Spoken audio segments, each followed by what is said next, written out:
Malaking tanong na kumakain ba tayo ng Diyos? 'Di ba? Kasi 'di ba ang Eucharist ay literal na totoong dugo at katawan ni Kristo. So kumakain nga ba tayo ng Diyos?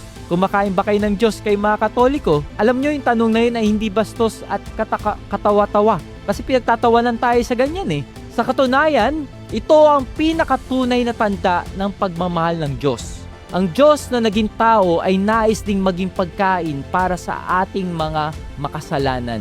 Hindi para lunukin, kundi para tanggapin ng buong puso. Meron akong malaking tanong sa inyo. Kumakain ba ang mga Katoliko ng Diyos sa Eucharist? Isang tanong na madalas itanong at minsan pinagtatawanan tayo ng iba or mga ibang religion. Kumakain ba talaga ng Diyos ang mga Katoliko? Blasphemy ba ito? O ito ang pinakamalalim na misteryo ng ating pananampalatayang Katoliko? At sa episode na to, mga ka-faith, samahan niyo ko sa isang malalim, mapanlikhang pagninilay tungkol sa Eucharist, ang puso ng ating simbahan. Unang-una, hindi po inimbento ng simbahang Katoliko o ng mga pari ang paniniwalang ito. Si Jesus mismo ang nagsabi sa John chapter 6 verse 53 to 56, Amen, amen, I say to you, unless you eat the flesh of the Son of Man and drink His blood, you do not have life within you. Kung ordinaryong pagkain lang ito, bakit magiging ganoon katapang ang pahayag ni Kristo? Kaya malinaw, ang Eucharist ay hindi lang simbolo. Ito ay mismong totoong katawan at dugo ni Kristo. Kaya kapag tinatanggap natin literally ang Eucharist tuwing tayo ay nagsisimba, tinatanggap natin siya sa dugo at sa katawan ni Kristo mismo. Kaya pag tinanggap natin ang communion, hindi ito simpleng ritual, ito ay communion with God at pakikipag-isa sa Diyos na buhay. Amen? Ngayon, baka sabihin ng iba, magic yan. Pero hindi to magic. Ito ay misteryo ng ating pananampalatayang Katoliko. Ang tinapay at alak sa misa ay nagkakaroon ng pagbabago sa pinakaubod ng kanilang pagkatao at tinatawag itong transubstantiation. Ang substance ng tinapay at ng alak ay nagiging tunay na katawan at dugo ni Kristo kahit na ang kanyang itsura at lasa ay nanatiling parang tinapay pa rin at alak. Sabi nga ni St. Thomas Aquinas, what do you see is bread and wine, but what you receive is Christ Himself. Pero bakit nga ba pinili ni Jesus ang pagkain para ibigay ang kanyang sarili? Kung babalikan natin ang Genesis, nawala ang tao sa Diyos dahil sa pagkain ng bawal na bunga. Tama? Pero sa Eucharistia, sa Eucharist, binabalik tayo ng Diyos sa pamamagitan ng pagkain ng kanyang banal na katawan. Grabe, di ba? Ang pagkain na naging dahilan ng pagbagsak ng tao, ngayon ay ginagamit ng Diyos para sa ating kaligtasan. Kaya nga, di ba sabi, what the enemy meant to harm us, God will meant it for good.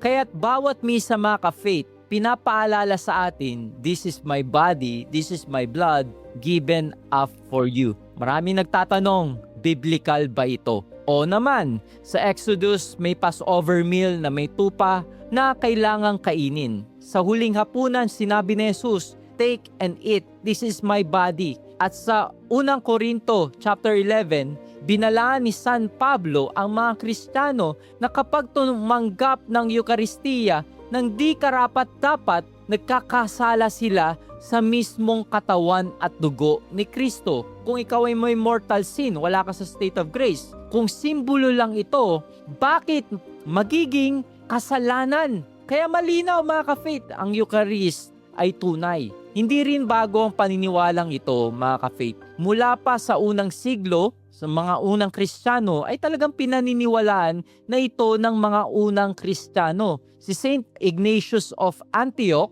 around 107 AD, ay tahasan nagsabing, the Eucharist is the flesh of our Savior Jesus Christ. Kahit ang mga kalaban ng mga simbahan noong unang panahon, ina-accuse ang mga Kristiyano ng cannibalism. 'Di ba? Dahil naniniwala silang totoong laman ni Kristo ang tinatanggap sa misa. Baka itanong mo, Brother Adrian, kung totoo yan, bakit parang wala akong nararamdaman? Magandang tanong yan. Pero tandaan natin, ang grasya, hindi palaging nararamdaman. Pero laging tinatanggap. Hindi emosyon ang basihan ng katotohanan, mga ka-faith. Ang Eucharistia ay hindi entertainment. Hindi to feel good. Ito ay sakramento ng pagbabagong buhay. Maraming santo gaya ni Saint Padre Pio at Saint Clare of Assisi ang tumanggap ng komunyon na may pusong naglilihab sa pag-ibig kahit walang feelings. Ang importante, tumatanggap ka ng may pananampalataya. Walk by faith, not by sight. Di ba ganun naman ang pagiging Kristiyano? Naniniwala ka kahit hindi mo nakikita. Naniniwala ka kahit hindi mo nararamdaman. So ano ang epekto ng Eucharist sa ating buhay? Kapag tumatanggap tayo ng communion sa estado ng grasya, in a state of grace, ibig sabihin wala kang mortal sin, tumatanggap tayo ng lakas laban sa kasalanan. Pakikipag-isa kay Kristo at biyaya ng buhay na walang hanggan. Sabi nga sa John chapter 6 verse 54. Pero kung tinatanggap natin ito ng may mortal sin, sabi ni San Pablo, parang nagkakasala tayo sa kanyang katawan at dugo mismo. Kaya mahalagang bago ka tumanggap ng Eucharist ay mag-confess ka. Pumunta ka sa Sacrament of Reconciliation na kung tingin mo in your conscience na nakagawa ka ng mortal sin, madali lang naman yan dun sa 10 Commandment. Kung may nagawa kang isa dun, okay? So you go to confession. Kaya mga ka-faith, ang malaking tanong, na kumakain ba tayo ng Diyos? Diba? Kasi, diba, ang Eucharist ay literal na totoong dugo at katawan ni Kristo. So, kumakain nga ba tayo ng Diyos? Kumakain ba kayo ng Diyos kay mga Katoliko? Alam nyo, yung tanong na yun ay hindi bastos at katawa-tawa. Kasi pinagtatawanan tayo sa ganyan eh. Sa katunayan, ito ang pinakatunay na tanda ng pagmamahal ng Diyos. Ang Diyos na naging tao ay nais ding maging pagkain para sa ating mga makasalanan. Hindi para lunukin, kundi para tanggapin ng buong puso. Kaya next time natatanggap ka ng komunyon, alalahanin mo, hawak mo sa kamay mo ang Diyos na lumikha ng langit at lupa. Napakaganda nun. Ang Diyos na namatay at nabuhay para sa'yo. Huwag nating sayangin ang ganitong kalaking regalo ng Diyos, ganitong kalaking grasya na binibigay sa atin ng Diyos tuwing misa. Magsisi tayo, magkumpisal, at tanggapin natin siya ng buong pananampalataya. Kung naniniwala ka sa real presence ni Jesus sa Eucharist, i-comment mo ngayon dito sa video nito na I believe in the real presence. Yes? At kung gusto mo pang lumalim sa iyong Catholic faith, I encourage all of you na suportahan nyo ako sa aking Patreon group. Dito sa ating Patreon group ay ina-upload ko dyan yung mga naging interview ko, pre-recorded, unedited interview in advance. I really appreciate your support para patuloy pa nating magawa itong ginagawa nating online evangelization. Itong ginagawa ko ay libre mong nakukonsume, pero hindi po libre ang paggawa ng mga ganitong klaseng content at mga interview. Lahat po yun ay may cost, kaya I really do appreciate if you can help and support me in this mission. As one community, as one Ka-Faith community, let's proclaim the good news and the beauty of the Catholic faith. Thank you and God bless. Alam nyo ba, sa maraming mga taon, parang ang Sabat sa akin ay parang checklist lang. Thou shall not work. Magpahinga ka. Ito isa sa mga utos na palagi kong nasisira. Na hindi ko nagagawa. Masakit man sabihin pero totoo yun. Kaya medyo guilty ako palagi dito at may mga times na pagod ka talaga buong linggo. Kung napapansin nyo, meron akong singsing dito na kulay itim. Alam nyo, meron ako nakausap na pare from Argentina and tinanong niya sa akin ano raw ba tong singsing na to, bakit kulay itim? Kasi sa kanila daw sinisimbolize daw nito poverty ring, yung mga nagsisilbi sa mahihirap. Pero alam nyo, ang tawag dito sa singsing na to ay health ring. Na-discover ko to last year. Kala ko dati ito ay pang fitness tracking lang. Pero alam nyo, nung sinuot ko siya, nung nakita ko yung data, dun ko na-realize na hindi lang siya pang fitness tracker. Parang dun ako naggising kung ano yung tunay na pahinga, yung tunay na rest. Hindi ko inaasahan na itong malit na bagay sa daliri ko ang magtuturo sa akin ng totoong Sabbath rest na binigay sa atin ni Lord. Kung di nyo po alam, talagang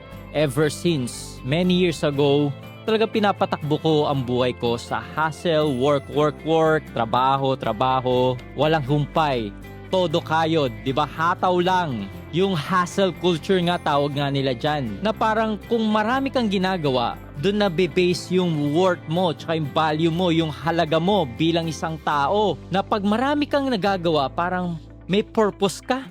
Tama? Nakaka-relate ka? Kaya yung rest, huyo sa akin yan. Para sa akin, liability yan mga ka-faith. Sayang yan sa oras. Dapat work lang. Pero alam nyo kung anong totoo? Doon ako nagkaroon ng revelation. Hindi lang ako pagod na wala pa sa akin ang totoong pahinga. Na kahit Sabado or Sunday na labeled na rest day, pero hindi ko ginagamit yun para magpahinga ako. Minsan wala kang ang ginagawa, pero kahit nakaupo ka sa sopa o nakahiga ka sa kama, nagtatrabaho pa rin yung utak mo. Sino ba yung pwede kong i-email? Sino ba yung dapat kong interviewin? Ano ba yung mga dapat kong edit? Ano ba yung mga dapat kong gawin? I mean, all sorts of things na tumatakbo pa rin sa utak natin. Na parang bound pa rin natin yung mga trabaho natin sa utak natin. At ano ang resulta nito? Chronic exhaustion. Sobrang pagod na pagod ka. Parang spiritually dry ka. Dry ang buhay mo. Even my prayer life, parang dry din. Hindi mo maramdaman ng buong buo ang presensya ng Diyos. Kasi ang dami mong iniisip, ang dami mong worry. Siyempre, anong result? Hindi ka lang pagod physically, may effect din yan sa'yo spiritually. Kung pagod ang katawan mo, pagod ang utak mo, paano mo maririnig clearly si Lord sa buhay mo? Paano ka magiging whole present sa family mo, sa pamilya, and even sa mensahe sa'yo ni Lord? Kaya alam nyo, sobrang blessing sa akin tong Ringcon na to, Gen 2. Na-discover ko tong health ring na to. Actually, meron na ako nabiling dating health ring. Kaso, ang problema kasi, madali siyang nasira kaagad. Parang 1 week lang sira na kaagad. Madali din siyang malobat. Nung na-discover ko tong Ringcon Gen 2 na to, sobrang natuwa talaga ako dito. Kasi hindi lang siya matagal yung kanyang battery life, talagang natatrack niya mabuti kung ano ba yung nangyayari sa sarili ko. Yung oras ng pagtulog ko, yung mga lakad ko. Alam mo, para din siyang yung smartwatch. Pero ang conveniently dito, hindi mo na kailangan ng malaking smartwatch. Pwede na siyang ring lang, di ba? Maliit lang, very convenient, na hindi istorbo habang natutulog ka. Alam nyo, noong una, hindi ko to binili para isolve yung spiritual crisis na nangyayari sa akin. Binili ko to para lang mas matrack yung mga step ko, yung tulog. Kasi lately, parang palagi akong puyat, parang kulang ang tulog. Kapag kulang ang tulog mo, low energy ka, wala kang gana sa ginagawa mo, nakaka-apekto yan sa mood mo. And even in your spirituality, kasi pagod ka eh. Pero alam nyo mga ka-faith, ito yung nagturo sa akin ng tunay na pahinga. Kasi yung battery niya nga 7 to 12 days siya. Ganun siya katagal na hindi mo kailangan charge ng charge. Tapos ang kagandahan pa, yung kanyang charger ay tumatagal to ng 3 months. Tapos, yung sa app niya, wala siyang subscription fee. Ayan, ito yung app na yon. So, makikita nyo dyan yung data ko. Ayan. Ayan. So, ilan sleep ako? 7 hours. Tapos, makikita mo din yung mga vital signs mo dyan. Makikita mo din kung stress ka ba. Tapos, ang kagandahan din dito sa mga babae, madedetect niya kung kailan ka magkakaroon. Yung ovulation mo, sa mga gusto magkaanak, di ba? Maalalaman nyo kung kailan ba kayo pwede. Nagna-natural family planning, na hindi nyo na kailangan maglista-lista sa calendar. Nadedetect niya, yung wife ko, meron din siyang ganito. Tapos tinesting namin 1 month. Very accurate. Talagang nung nalaman niyang meron na siya, talaga sinabi dun na day 1 siya ngayon. So, ang galing, di ba? Makikita mo din dito sleep score mo. May mga advice din sila dyan. Tapos yung stress score, kung stress ka ba, kung tumataas ba yung heart rate mo. Lalo na yung HRV, heart rate variability. Ibig sabihin, pag low HRV, yung katawa mo, na-stuck ka sa stress mode.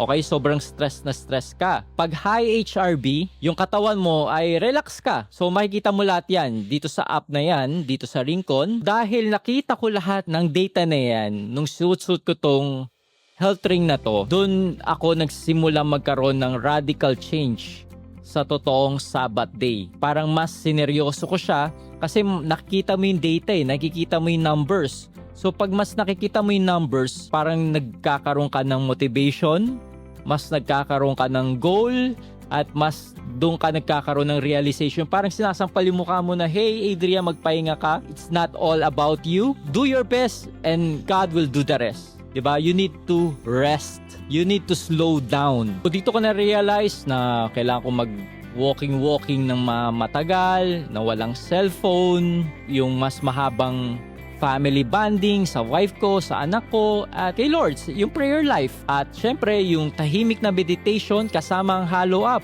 Shameless plug-in. Pero to sobrang pinakita nito sa akin yung mga dapat kong i-improve pagdating sa aking Sabbath day. Kaya pag ginagawa ko yun ng tama, nagre-reflect din yun. Nakikita ko yung numbers sa Rincon. So yung HRB tumataas, yung stress ko bumababa, at yung sleep quality ko ay sobrang bumubuti. At yung data mismo nagpapatunay, ang totoong pahinga ay may totoong renewal. Hindi lang sa katawan mo, pati rin sa kaluluwa mo. At yun ang totoong ibig sabihin ng Sabbath day. Hindi lang to rule na kailangan mo sundin dahil natatakot kay Lord o dapat mong gawin. Pero ito ay regalo sa atin ng Diyos na dapat nating seryosohin. 'Di ba? Na meron niyang epekto sa yung spiritual life. Kaya kung ikaw ay medyo hustle mode ka din, work ka din, kumbaga kahit Sabado and Linggo, trabaho ka pa rin ng trabaho, baka itong video na to, sinasabi sa'yo ni Lord, magpahinga ka din. Take a Sabbath rest. 'Di ba? I-track mo kung ano ba yung nangyayari sa katawan mo. Diba, itong Rincon Gen 2 ay highly recommend mga ka-faith na i-try nyo to, tignan nyo to. Ilalagay ko yung link kung saan nyo to pwedeng mabili, ma-purchase. Kasi sa akin very helpful to. Pag mas nakikita mo kasi yung numbers, mas nagkakaroon ka ng awareness at doon nagkakaroon ng totoong change. Na doon mo rin ma-experience yung totoong Sabbath rest, yung totoong spiritual renewal. Diba, yung totoong family time sa family mo. Kaya kung pagod na pagod ka rin hanggang ngayon, try mo tong Rincon Gen 2. I highly recommend mga ka-faith. Yan, Rincon Gen 2. Kaya mga ka-faith, may tanong ako, ano ba yung pinakamalaking struggle mo pagdating sa pahinga, sa Sabbath day? At ano ang totoong itsura ng totoong Sabbath sa'yo? I-share mo naman sa comment section at gusto kong basahin lahat ng yan. So, thank you and God bless.